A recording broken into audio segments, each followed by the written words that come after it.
I have such mixed emotions in thinking about what occurred 60 years ago. I was 20 years old in a barracks in Fort Lewis, Washington, with a whole gang of 20-year-old kids from around the country. And we were alerted that we were going off to Korea because General MacArthur needed us, and Harry Truman said that he made a commitment to the United Nations.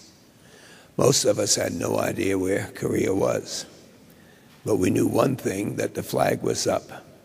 And most of you veterans know that you don't question, you salute the flag and move on to defend it. We did not know then how important it was to stop the communist aggressors as they sped across the 38th parallel, destroying everything within their sight.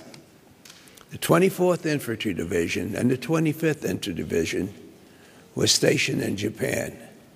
They arrived days before we did as we embarked from Fort Lewis, Washington, in the state of Washington. The North Koreans had beaten them back with the Republic of Korea's army to Busan, which is on the southern tip of this peninsula. There was some question as to whether or not the 2nd Infantry, the Indian Head Infantry, could land in Busan. But land we did. And we fought back until we were able to get the enemy up to the 38th parallel when General MacArthur landed at Incheon. And then, of course, the nightmare started with the entrance of the Chinese.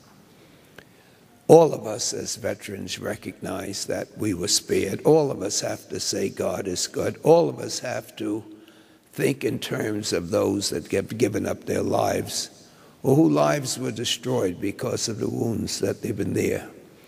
All of us have to thank God that we have survived. But in the course of this survival and all of the sacrifice, to know that out of the ashes of impoverished people in South Korea, one of the strongest democracies has been grown, one of the greatest friends of the United States, and also one of the biggest threats to communism in that part of the world. It is true that my 2nd Infantry Division is still in South Korea, and I visited them 10 years ago as we commemorated the 50th anniversary. So here we are with the 60th, remembering valiant people, men and women from all over the country that came to the aid of this, one of the greatest democracies that we have.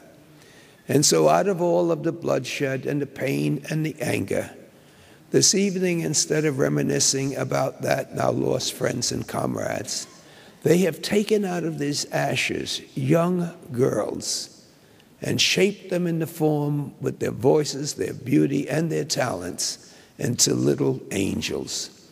What a better way to thank God for the United States of America, the flag that we support, and the fact wherever there's an enemy of the United States of America, we veterans, those of us who serve, will be there to protect our flag.